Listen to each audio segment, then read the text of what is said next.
오늘 하나님께서 우리에게 주신 말씀은 누가복음 12장 13절에서 21절 말씀입니다. 누가복음 12장 13절에서 21절 말씀, 제가 가진 성경으로는 신약성경 91페이지에 있습니다. 하나님께서 주신 말씀을 저와 여러분이 교독하도록 하겠습니다. 사람들 중에서 어떤 사람이 예수께 말했습니다. 선생님, 제 형제에게 유산을 저와 나누라고 말씀해 주십시오.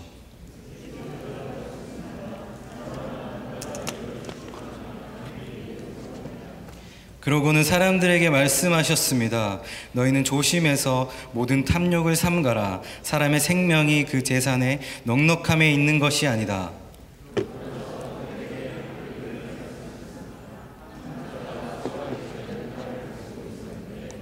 그가 혼자서 어떻게 할까? 내 곡식을 쌓아둘 곳이 없구나 하고 생각했다.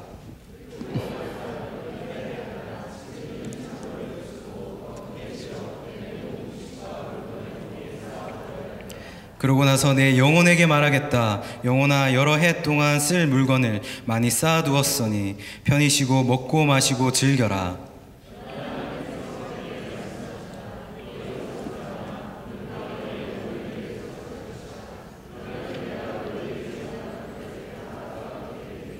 함께 읽겠습니다.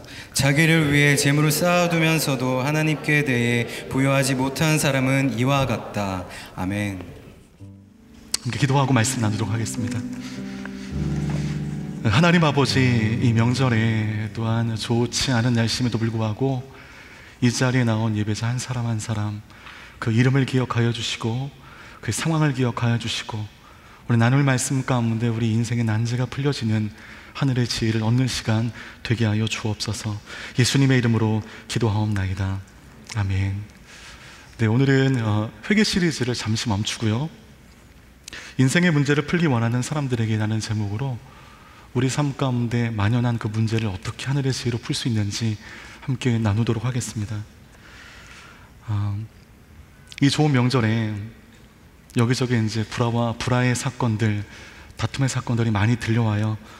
어제 저도 부모님 댁에서 올라오는 차 안에서 라디오를 듣는데 지난 3년간 추석 연휴에 경찰 신고 요청 전화가 굉장히 많이 늘었다는 것입니다. 대개 이제 가정 안의 폭력과 사건으로 인한 것인데 일면식도 없는 사람과는 그렇다 쳐도 왜 피를 나눈 한 가족이면서 이처럼 즐겁고 넉넉히 할 명절에 오히려 이처럼 많은 사건과 사고가 있는 것인가? 오늘 그 문제를 좀 성경적으로 함께 나누길 원하는데요, 오늘 이 말씀을 보면 어떤 사람인지는 모릅니다. 어떤 사람이 예수님을 찾아와서 간곡한 부탁을 하는데 참 곤욕스러운 부탁을 하고 있습니다. 13절 말씀 같이 한번 읽어볼까요? 시작. 사람들 중에서 어떤 사람이 예수께 말했습니다. 선생님, 제 형제에게 유산을 저와 나누라고 말씀해 주십시오. 아마도 예수님을 찾아왔던 그 어떤 사람은 그 어느 형의 동생이었던 것 같습니다. 그의 아버지가 돌아가실 때가 되어서 예법에 따라 유산을 나눠야 되는데 그 유산을 아버지로부터 거의 받지 못했거나 받아도 매우 불공평하게 받아서 마음에 불만이 가득했던 것으로 예상이 됩니다. 그래서 아마 그 형과 다툰 것이 아닌가, 합리적인 추측이죠. 그렇게 추측됩니다. 당시 유대법은 장자의 권위를 과도하게 인정한 나머지 약간은 좀 불공평하게 제정이 됐는데 아버지가 돌아가실 때 유산의 2를 장자에게, 1을 차남에게 이렇게 배부하는 원칙이었습니다. 그런데도 아마 이 동생은 그 일마저도 제대로 받지 못한 것 같습니다. 우리가 여기서 알 수 있는 우리 인생의 중요한 교훈은 세상의 모든 갈등은 분배의 문제에서 온다는 것입니다. 아마 여러분 다 동의하실 것입니다. 여러분들이 속한 사회에서 얼마나 많은 다툼들이 있습니까? 또 얼마나 많은 갈등들이 있습니까? 그 안에서 수많은 사람들의 갈등을 불러일으키는 문제 중 큰 한 가지는 그 분배의 문제라는 것에 대해서 여러분은 어렵지 않게 동의하실 것입니다. 제가 오늘 설교 제목으로 인생의 문제를 풀기 원하는 사람들에게 마치 제가 인생의 모든 문제를 다 알고 있는 것처럼 다소 건방지게 제목을 정했는데, 여러분, 제가 40년을 겨우 산 제가 인생의 난제를 풀 수 있는 이 지혜가 어디 있겠습니까? 다만 제가 좀 확신하는 것은 제가 살아온 시간 동안에 세상 속에서, 교회 속에 존재했던 이 모든 갈등과 다툼의 문제의 많은 부분이 이 분배에서 오는 문제라는 생각이 있기 때문입니다. 때문에 이 분배의 문제를 우리가 잘 컨트롤할 수 있다면 인생의 다는 아니어도 인생의 대부분의 문제를 좀 풀 수 있지 않을까 하는 그런 마음이 저에게 있습니다. 그런데 여러분, 이 분배는요, 딱 두 가지로 귀결되어지는데, 첫 번째는 돈에 관한 분배고요, 두 번째는 보직 분배에 관한 문제입니다. 우리 삶에 그토록 많은 갈등을 주는 분배의 문제 두 가지, 돈, 보직. 이것이 세상과 나아가 교회 안에서도 가장 큰 갈등의 단골 메뉴입니다. 세상을 보십시오. 평화로워 보이는 그곳에 돈과 보직의 문제가 딱 걸리게 되면 그때부터 평화는 사라집니다. 그때부터 막 불화와 갈등들이 생겨나는 것입니다. 누구에게 좋은 보직이 가는가, 그리고 그 부가 누구에게 집중되는가, 또는 그 부가 공평하게 분배되고 있는가, 이것은 우리 해묵은 대한민국 사회 안에서의 문제입니다. 이 문제가 대두된 게 얼마나 오래전임에도 불구하고 정권이 바뀔 때마다 평화의 문제와 함께 경제정의의 문제에 대한 이 문제가 계속 대두됨에도 불구하고 이것이 잘 해결이 안 됩니다. 이유가 있습니다. 이 이유는 조금 뒤에 좀 말씀을 좀 드릴게요. 교회 안에서도 여러분, 이러한 이 돈과 보직의 문제는 불행하게도 존재합니다. 돈의 문제는 물론이거니와 어떤 사람에게 교회 안에서 어떤 보직이 주어지는가, 이것이 아주 민감한 문제입니다. 저와 함께 이 온누리교회에 같이 들어온 동기가 있습니다. 지금도 죽고 못 사는 동기인데, 제가 이제 전임으로 들어온 지 2년이 지났을 때 인사보직이 이제 발표되었는데, 그 동기가 어느 공동체 담당으로 간 겁니다. 저는 여전히 요셉 공동체 부교육자. 마음이 진짜 힘들더라고요. 누군 담당으로 가고 누구는 도대체 그 기준이 어디 있는 것인가? 이게 다 교육자가 모인 상황에서 이제 딱 발표가 되는 겁니다. 그런데 이 표정 관리가 안 돼요. 표정 관리가 안 되고 진심으로 축복을 해야 되는 축복이 안 나와요. 밥도 안 들어가요.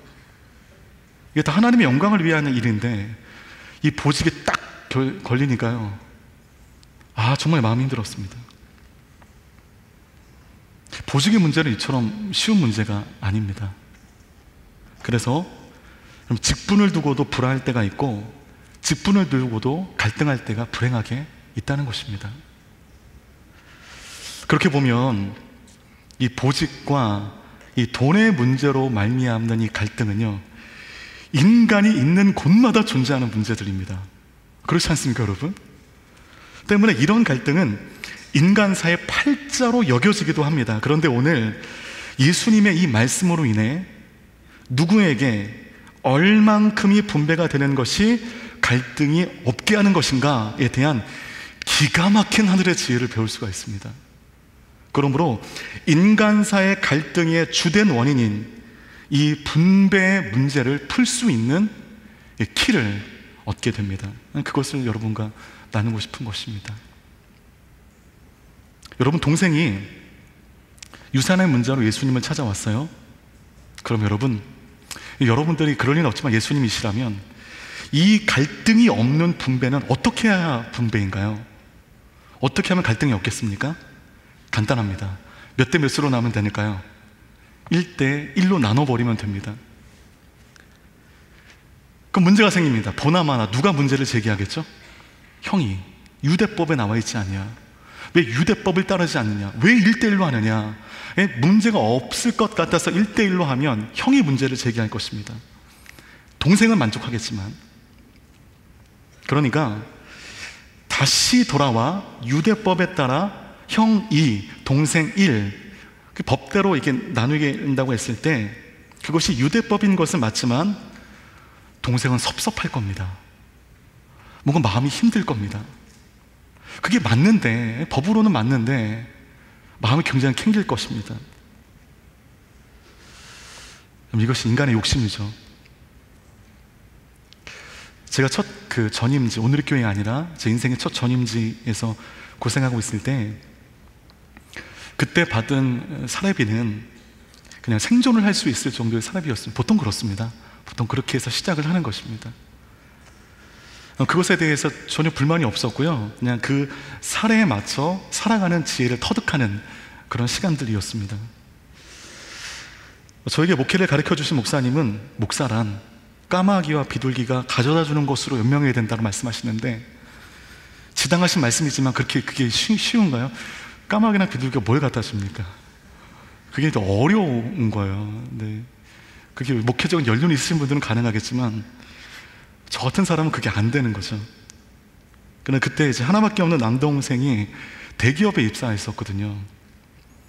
그때 아마 명절이었던 것으로 기억하는데 동생의 첫 월급 액수를 제가 듣고 제가 또 마음이 힘들었습니다. 저는 보직에게도 약한 사람이고 톤에게도 약한 사람인 거예요. 아니, 동기가 담당이 되면 축하해줘야 되는 거기 마음이 딱 걸렸고요.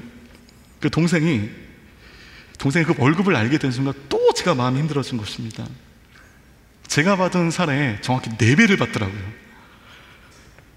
그러면 제가 막 기뻐하고 격려하면서 네가 참 좋은 회사에 들어가서 형도 좀 마음이 너무 좋다, 축하한다 라고 해야 되는데, 동생에 비해 턱없이 초라한 제 사례를 생각하니까 제 인생이 불행하게 느껴지는 것입니다. 나는 뭐하냐, 지금 나이 차이도 많은데 얘는 이 정도 받는데 나는. 아주 마음이 힘들었어요. 누가 좋으면 섭섭해지는 쪽이 있는 것이 세상입니다. 때문에 여러분, 연말에 여러분 회사에서 인사이동이 되어서 여러분이 승진하게 되면, 뭐 승진이 아니더라도 좋은 자리에 가게 되면 여러분 꼭 표정 관리하시는 게 지혜입니다. 너무 좋아하지 마십시오. 왜냐하면 여러분 가까운 곳에 그 인사이동에 섭섭해하는 사람들이 꼭 있을 것이기 때문입니다. 안 된 사람의 마음을 생각하면서 여러분 좀 표정 관리하는 게 좋을 것 같습니다. 때문에 세상의 모든 사람들을 만족시키는 분배 방식은 존재하지 않습니다. 있으면 말씀해 주십시오, 예배 끝나고. 왜냐하면 그 문제 안에는 무엇이 있냐면 인간의 탐심과 인간의 욕망이라고 하는 본질적인 문제가 도사리고 있기 때문에 이 문제는 풀 수 없는 문제입니다. 보직도 마찬가지입니다. 인사가 만사라고 하는데, 제가 직장과 교회를 거치면서 적지 않은 보직들을 경험하며 여기까지 왔는데, 매번 보직을 결정함에 있어서 모두를 만족시킨 보직 결정이란 존재하지 않았습니다. 그때 담당 발표가 되었을 때 그 동기는 너무 좋아했을 겁니다. 저는 마음이 섭섭했거든요. 모두를 만족시키는 보직 결정은 존재하지 않는 것입니다. 어떤 사람이 만족하면 어떤 사람은 섭섭한 사람이 분명히 있기 때문이죠. 어쩔 수가 없습니다. 보직 결정에 모두가 만족할 수 있다면 거기는 천국입니다. 그러면 오늘 예수님을 찾아왔던 동생과 형에게 무슨 일이 있었던 것일까? 예수님은 오늘 첨예한 갈등이 되고 있는 그 유산의 문제에 대해서 속이 후련한 만큼 전곡을 찌르십니다. 우리 15절 말씀 함께 읽겠습니다. 시작. 그러고는 사람들에게 말씀하셨습니다. 그 재산의 넉넉함에 있는 것이 아니라. 속에다 후련한 사자오 같은 말씀이세요. 이 모든 문제의 결국은 여러분 뭐라고요? 탐심이라는 것입니다. 내 마음에 탐식이 있는 한 모두를 만족시키는 분배 없다는 것입니다. 탐심이란 무엇인가? 남들보다 더 가지려 하는 마음, 가로 열고, 순리를 거스려 순리를 거스려 남들보다 더 가지려 하는 마음, 탐심이라고 정의할 수 있을 것입니다. 앞에서 여러분, 제가 정권이 바뀔 때마다 경제 정의를 외치지만 잘 해결되지 않는다고 말씀을 드렸죠. 이 모든 문제의 기반은 시스템의 문제라기보다는 인간 욕심의 문제, 탐심의 문제가 걸려있기 때문에 어려운 것입니다. 남들보다 순리를 거스려 더 가지려는 사람이 존재하는 한, 그렇게 탐심과 욕망의 노예들이 이 땅 가운데 존재하는 한 경제 정의는 결코 쉽지 않은 숙제가 되는 것입니다. 우리 주님은 이 심각하고 첨예한 일에 대해서 삥 눌러 말씀하시는 법이 없습니다. 불화가 있어도, 바리새인의 시기와 질투를 받아도 정곡을 그냥 찔러버리시는 겁니다. 이 분배의 문제를 풀기 위해서는 인간 탐심의 문제를 꺼내야 됩니다. 그런데 오늘 동생의 입장에서 사건을 보면 아버지의 유산을 불공평하게 나눈 그 형과 아버지의 문제인 것 같은데, 그렇지 않습니다. 오늘 말씀은요, 동생에게도 문제가 있음을 우리가 알려주는 것입니다. 잘못된 시스템의 문제, 더 가지려고 하는 형의 문제가 먼저 보이지만 동생도 잘한 거 없습니다. 동생에도 문제가 있습니다. 그러면 동생의 문제는 무엇이었을까요? 첫 번째, 부모의 유산을 분배받을 때 그것을 내 것이라고 생각한 잘못입니다. 부모가 재산을 나눠준다고 했을 때 그것이 여러분 당연한 것입니까? 은혜입니까? 그 부모님의 유산이 형성되는 과정 가운데 나의 공로가 거의 없을 거거든요. 그것은 그 아버님의 목, 어머님의 목, 부모님의 몫입니다. 때문에 이것은 본래 부모의 것입니다. 부모의 것 이전에 누구의 것이죠? 하나님의 것이죠. 부모님의 것이고 하나님의 것입니다. 제가 굉장히 좀 어려운 설교를 하는 거예요. 잘 기억하고 들으셔야 됩니다. 이것을 인정하지 못함에서부터 문제가 발생합니다. 조금이라도 주어지게 되면 이것을 향해서 우리는 은혜라고 생각해야 됩니다. 은혜구나. 나는 공로가 없는데 이처럼 주어졌구나. 은혜구나. 여러분, 그 마음이 우리 가운데 없는 것입니다. 교회 안에서 보직과 직분이 결정되어질 때 그것이 당연히 주어져야 하는 것입니까? 은혜입니까? 그것은 은혜이거든요.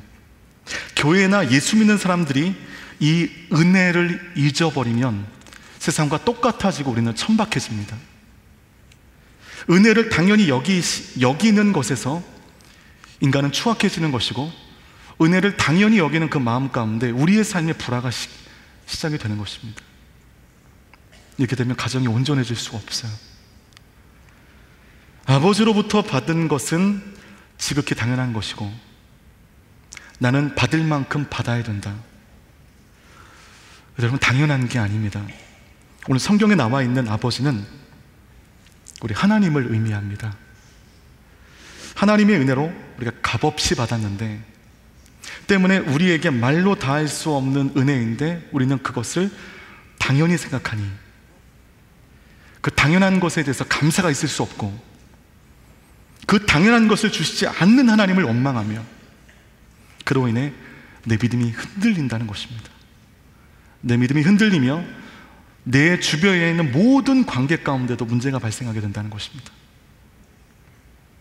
은혜를 당연한 것으로 여길 때 문제가 시작됩니다. 동생에게 보여주는 첫 번째 문제입니다. 또 하나 동생의 문제는 예수님을, 물건을 잘 분배하는 사람으로 전락시켜 버렸습니다.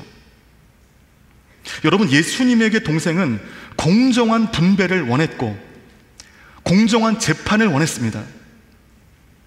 근데 여러분, 진짜 속내는 따로 있는 겁니다. 진짜 속내가 무엇이 있을까요? 예수님이 누구 편 들어주길 원했을까요? 예수님이 내 편 들어주길 원했던 것입니다. 이것이 속내입니다. 그러니까 동생은 처음부터 옳고 그런 것에는 별로 관심이 없었던 거예요.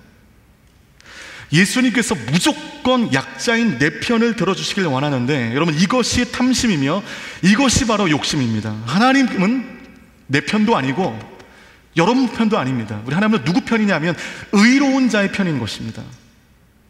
왜 예수님을 자신의 탐심을 포장하는 데 이용합니까? 동생은 예수님을 쿠팡 배달원처럼 단지 물건을 잘 분배하는 사람, 배달하는 사람으로 만들어 버렸어요. 이것이 동생의 두 번째 잘못입니다. 그러면 여러분, 이 문제 어떻게 풀어야 되냐는 거죠. 이 문제의 기반이 탐심이기 때문에 이 문제는요, 풀 수 없습니다. 우리 탐심이 사라지지 않는 한. 재판을 통해서 동생이 옳다라고 얘기하면 형이 문제를 제기할 것이고, 형이 옳다 하면 동생은 분노할 것입니다. 탐심으로 꽉꽉 찬 상황에는 이거 답이 없어요. 이 문제 답이 없습니다. 또 하나, 준비가 안 된 사람들에게 물질이 집중되게 되면 그것이 오히려 화가 됩니다. 교회 안에서도 마찬가지입니다. 영적으로 준비가 안 된 사람에게 교회의 중요한 일을 맡겨주게 되면 그 일로 말미암아 교회 일은 둘째치고 그 사람이 망가지는 것입니다. 하나님의 사역으로 인해 무너지는 사람들 우리 주위에 적잖이 보게 됩니다. 영혼 맡을 준비가 안 된 사람에게 영혼을 맡기면 그 영혼을 맡은 부담으로 말미암아 본인이 무너집니다. 괜히 겸손 떠는 게 아니라 깜도 안 되는 저에게 이 요셉 공동체라고 하는 아주 훌륭한 공동체를 맡겨주셔서 혹시나 이 귀한 공동체가 나의 부족함으로 훼손되는 게 아닌가, 처음 제가 담당으로 왔을 때와 떠날 때 그때 보면 더 좋아지지 않으면 어떻게 하는 걸까, 그런 마음이 저를 짓누릅니다. 그래서 저는 하나님께 제 그릇에 부피와 넓이와 깊이를 좀 키워달라고 기도합니다. 여러분 어떠십니까? 하나님 앞에 감당할 수 없는 자리를 주신 하나님께 감사하고 겸손히 도우심을 구하십니까? 내 공로로 말미암아 이 자리는 온당하다, 나는 더 큰 일을 할 수 있는데 그런 나에 비해서 이 일은 너무 작다 라고 생각하십니까? 오늘 이 분배의 문제, 이 어려운 문제를 풀 수 있는 하나님의 지혜에 한번 접근해 보도록 하겠습니다. 우리 15절 말씀을 다시 한번 읽어보도록 하겠습니다. 시작. 그러고는 사람들에게 말씀하셨습니다.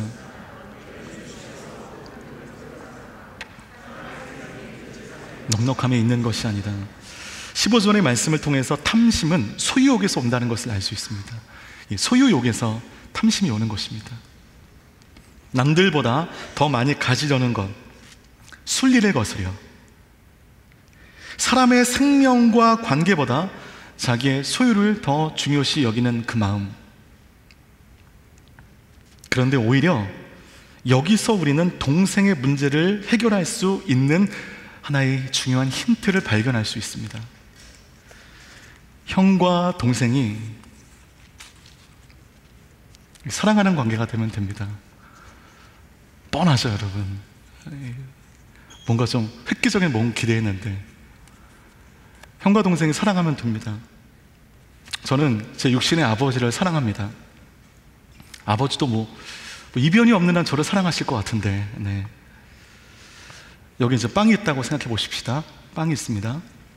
그러면 아버님께서 저한테 분명히 그러실 거예요. 저희 아버지는 참 사랑이 가득하신 분이시기 때문에 길다가 이 빵을 먹어야 되는데, 야, 너부터 떼라. 그럼 제가 어떻게 하겠습니까? 4분의 1 남겨두고 4분의 3을 띄어서 먹겠습니까? 정상적이라고 한다면 내 머릿속에 이 정도는 띄어야지 하는 그보다 많이 뛸까요? 적게 뛸까요? 정상이라면 적게 뛸 것입니다. 왜냐하면 제가 사랑하는 아버지가, 나를 키우기 위해서 평생을 고생하신 아버지가 그 빵을 조금 더 드시기를 바라는 마음이 자식에게 있기 때문입니다. 반대로 제가 아버지에게, 아버지, 이 빵 먼저 떼십시오 라고 하면 아버지 어떻게 떼실까요? 다 드실까요? 그래, 고맙다, 네가 나를 이렇게 생각해 주는구나. 다 드실까요? 여러분이 곧 이제 아버지가 되시면 아는데, 그런 아버지 세상에 존재하지 않습니다. 반드시 조금만 떼실 것입니다. 그걸 어떻게 확실하게 얘기했어요. 제가 그렇거든요. 지금 저는 음식을 굉장히 사랑하는 사람이고 많이 먹는 사람이거든요. 근데 아들과 떼야 할 일이 딱 있으면 아들이 더 먹는 게, 그리고 배불러서 좋아하는 게 제 눈에 보기에 좋아요. 작게 띱니다. 아버지는 아들이 더 많이 먹고 배부른 것이 좋기 때문이죠.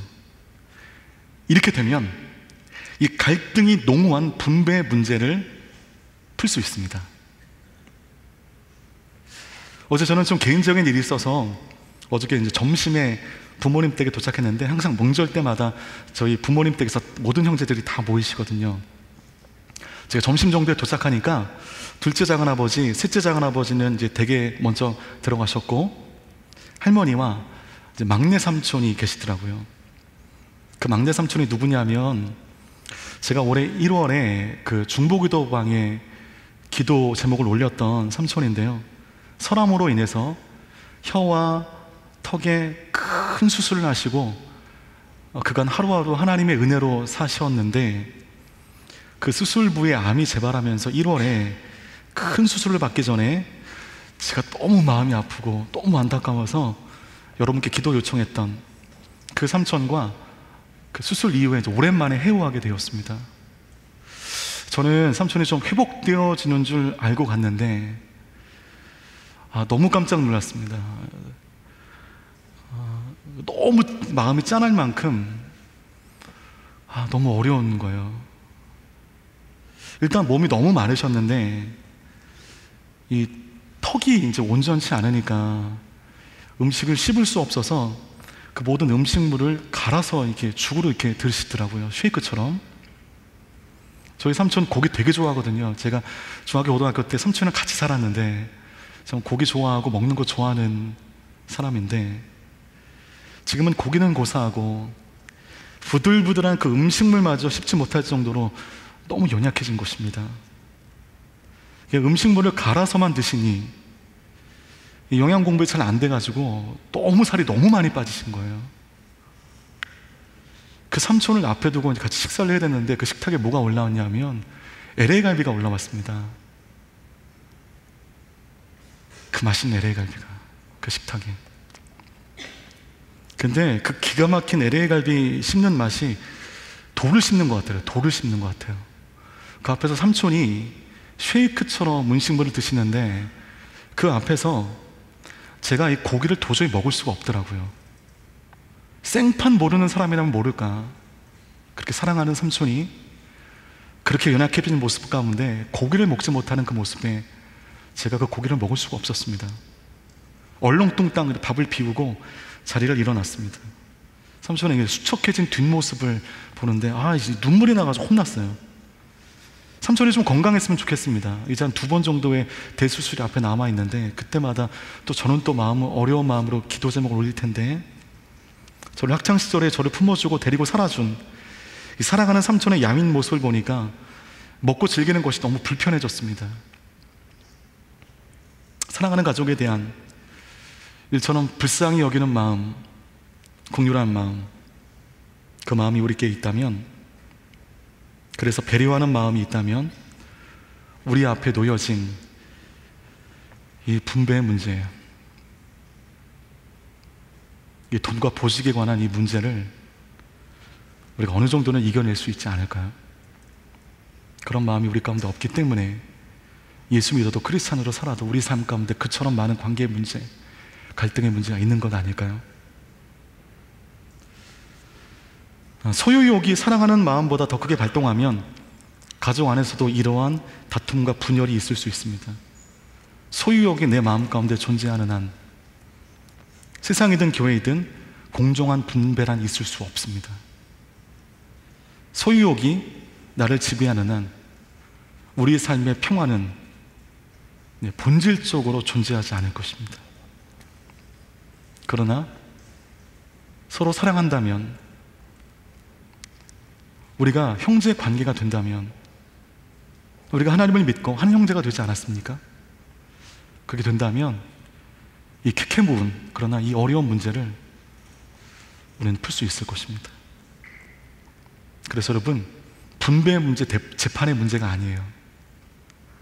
오늘 성경은 이 문제의 본질을 정확하게 지적합니다. 그것은 누군가를 사랑했는가, 아니 사랑할 시도는 했는가, 이 문제인 것입니다. 소유와 분배에 의한 분열의 문제, 다툼의 문제는요, 그렇게 풀지 않는 한 방법이 없습니다. 그래서 크리스찬이라고 하면 우리에게 닥쳐진 이 갈등의 문제를 가지고 이 세상의 법정까지 가는 것은 옳지 않지 않나 하는 조심스러운 말씀을 드립니다. 물론 세상의 법정에 판결이 필요한 부분들이 있습니다. 그런 내 욕심에 관한 문제라고 한다면, 나의 소유욕에서부터 시작되는 문제라고 한다면, 그 문제를 가지고 세상 법정에 가는 것은 하나님께서 굉장히 슬퍼하실 문제가 아닌가 생각합니다. 그 전에 풀어야죠. 그 전에. 이 법은 최소한이기 때문입니다. 그 전에 풀어야 됩니다. 말씀을 진리 삼아 그 문제를 풀어야 되는 것입니다. 추석 명절에 많은 불화가 있고요, 많은 다툼들이 있습니다. 피로 엮어진 혈연 관계이지만, 그러나 만몬의 권세, 즉 물질의 권세자인 마귀로 인해 우리 모두가 이기적이고 물질 권세에 잡혀 있습니다. 그러므로 인해 이 가족들 안에서도 사랑하는 마음보다, 사랑하려고 하는 마음보다 이 소유욕이 먼저 발동될 때가 있습니다. 바로 그 지점부터 우리는 불화하게 되고 갈등이 생겨 확장되게 되는 것입니다. 여러분의 삶에 있는 모든 갈등의 문제가 여기에 걸려 있는 것은 아닙니다. 하지만 대부분의 문제가, 많은 부분의 문제가 바로 이 부분 가운데 걸려 있을 수 있다는 것입니다.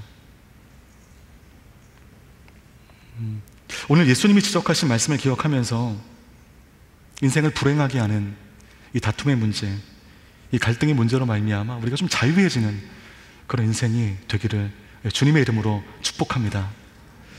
또 하나 탐심을 이길 수 있는 방법이 나오는데요, 이 탐심을요 종말 신앙으로 푸는 것입니다.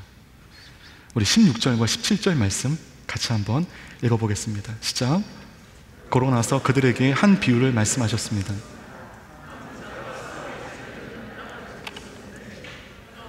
어떻게 할까?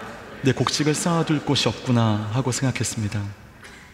한 부자가요, 이 수확한 곡식을 쌓아둘 궁리를 합니다. 우리 이것을 가지고 뭐라고 얘기하냐면 행복한 고민이라는 거죠.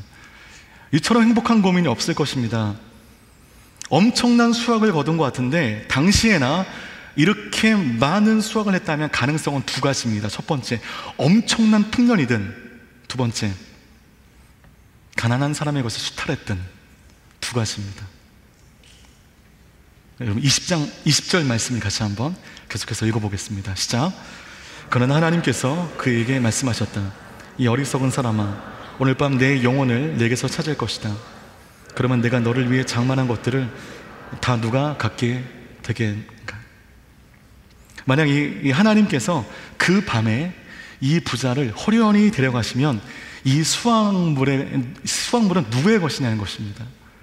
부자가 좋으면 이 수확은 이제 부자의 권리에서 떠나게 되는 것입니다. 더 이상 이 사람의 것이 아닙니다. 이 사람은 죽고 없기 때문에.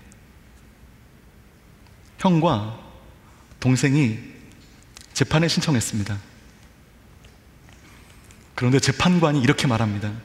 오늘 밤에 너희 둘 다 죽을 것이다. 오늘 밤 11시 35분 45초에 너희들은 다 죽을 것이다. 이렇게 돼서 죽음이 확정되게 되면, 그러면 형이든 동생이든 이 재판을 계속할까요? 계속 안 할 겁니다. 끝까지 해내시는 독하신 분들도 계시겠지만, 저 같으면 그 재판 더 이상 의미가 없습니다. 나는 죽게 될 건데, 나는 사라지게 될 것인데. 오늘 밤에 죽을 것이라고 한다면 그렇게 움켜쥐고 있는 것들이 그다지 큰 의미가 우리 가운데 없을 것입니다. 그렇게 되면 주님께서 이 문제, 이 분배의 문제를 해결하려고 주님을 찾아오겠습니까? 찾아오지 않을 겁니다. 그런 일은 없을 것입니다. 지금 우리가 나도 모르게 이 땅이 머물러 있는 곳입니다. 말로는 우리가 하늘의 소망을 가지고 살자, 내가 갈 그 본향을 향해서 살자라고 말은 하지만 나의 오로지 관심은 이 땅에만 있는 것입니다. 내 소유에만 몰두해 있는 것입니다. 그럴 때 우리의 삶의 분배 문제는 해결될 수 없다는 것입니다. 첫 번째, 저 사람이 나의 형제라고 생각한다면, 내가 그를 사랑할 수 있다면. 두 번째, 오늘이 내 삶의 마지막이라고 한다면 이 분배 문제의 시시비비가 의미가 없을 것입니다. 우리 주위에 있는 이 갈등의 문제를 풀 수 있는, 인생의 난제를 풀 수 있는 방법은 두 가지입니다. 그 사람을 형제로 인식하여 사랑할 수 있다면, 이 돈과 보직의 문제에 대해서 그 길길이 뛸 문제는 아닐 것입니다. 그러면 저는 그 동기, 죽고 못 산다고 말은 표현하지만 그 동기를 나의 형제로 생각하지 않은 것입니다. 그때 진짜 마음이 힘들었거든요. 누구는 담당이고 누구는 아직도 여기고, 말로는 나의 형제다, 죽고 못 산다, 정말 내가 사랑한다라고 얘기하면서 사랑하지 않은 것입니다. 어느 정도 이익에 거치지 않을 정도까지만 사랑한 것입니다. 다 들통이 나는 거예요. 하나님께서 만약 우리 막내 삼촌에게 나타나셔서 막내 삼촌에게 이글탕 무사보다 더 나은 젊음과 더 나은 건강과 물질을 줄 것이라고 한다면 저는 정말 박수를 치면서 하나님 감사합니다, 정말 감사합니다, 내가 바란 것이 그거였습니다. 하나님, 제가 펑펑 울면서 감사할 것입니다. 제가 이 쇠약해진 삼촌의 연약함을 보면서 제가 지금 너무 안타까워하고 있고, 제가 삼촌을 너무 사랑하기 때문에 제대로 발음하는 삼촌의 목소리를 좀 듣고 싶어요. 발음이 안 되거든요 지금. 삼촌의 캐치볼도 하고 싶고, 그렇게 좋아하는 그 축구도 같이 하고 싶은데 그럴 수 없을 것 같습니다. 여러분, 이 사랑이 이 해묵은 분배의 문제를 풀 수 있는 키를 우리에게 제공하는 것입니다. 두 번째, 오늘이 마지막이라고 생각하면서 살아가게 될 때 정말 우리의 삶을 땅에 머물지 않고 하늘에 두게 될 때, 그때 우리 삶에 더 이상 이 분배의 문제로 말미암아 시시비비가 없게 될 것입니다. 우리는 여러분 마치 하루살이처럼 매일매일 주시는 그 은혜로 살아가는 사람들 아닙니까? 바울의 고백처럼 세상에 자랑할 만한 모든 것이 내가 다 가져보니까 배설물이라고, 나에게는 예수 그리스도 외에는 자랑할 것이 없다라고 고백하는 그 고백이 나의 삶의 진짜 고백인다고 한다면, 우리에게 갈등의 문제, 분배의 문제로 말미암아 우리 삶은 더 이상 불행으로 치닫지 않게 될 것이고, 우리의 삶이 세상과 똑같아서 천박해지지 않을 것입니다. 우리는 불화하고 갈등하는 세상을 살고 있습니다. 그런데 여러분, 크리스찬인, 예수님을 따르고 닮아가는 사람들이라고 하는 우리들마저 이 갈등의 정점에 있는 것은 옳지 않습니다. 이 문제를 가지고 세상 법정까지 가는 것도 옳지 않습니다. 말씀으로 풀어야 됩니다. 이 말씀은요, 이 문제는 말씀으로. 오늘 풀라고 예수님이 이 말씀 우리에게 주신 것입니다. 분배의 문제, 돈의 문제, 보직의 문제로 꽁해서 마음이 무겁고 은혜도 받지 못하고 믿음까지 흔들리는 우리의 삶 가운데 그 문제 풀라는 것입니다. 세상의 법이 아닌 하나님의 진리로 그 문제 풀라는 것입니다. 그 문제를 풀지 못하기 때문에 이 명절 안에 이처럼 많은 다툼과 이처럼 많은 갈등들이 있습니다. 우리 삶 가운데도 이처럼 많은 갈등들이 있는 것입니다. 우리는 구별된 사람이고 구별되어야 하는 사람들입니다. 믿으시죠? 이 다툼의 문제, 이 갈등의 문제 가운데 이 말씀의 따름으로 말미암아 우리의 삶이 열려지고 풀려지는 은혜가 있게 되길 바라겠습니다. 여러분들이 가는 곳마다 존재하는 곳들마다 피스메이커가 되었으면 좋겠습니다. 그 은혜가 우리의 삶에, 우리 인생 가운데 있게 되기를 바라겠습니다. 함께 기도하며 나가겠습니다. 이 시간 함께 기도할 때 사랑하는 마음과 긍휼한 마음으로 내 안에 자리 잡은 모든 탐욕과 욕망의 공격을 이겨내게 해주십시오. 그러므로 주님, 예수 닮아가는 나의 삶이, 평화하는 삶이 되게 해주십시오. 내 주위에 도사리고 있는 그처럼 많은 갈등과 그처럼 많은 불화의 문제가 오늘 말씀 앞에 해결되어지는 인생이 될 수 있도록 하나님, 나를 겸손케 해달라고 함께 간절히 기도하며 나가겠습니다. 오 주여, 오 주여, 우리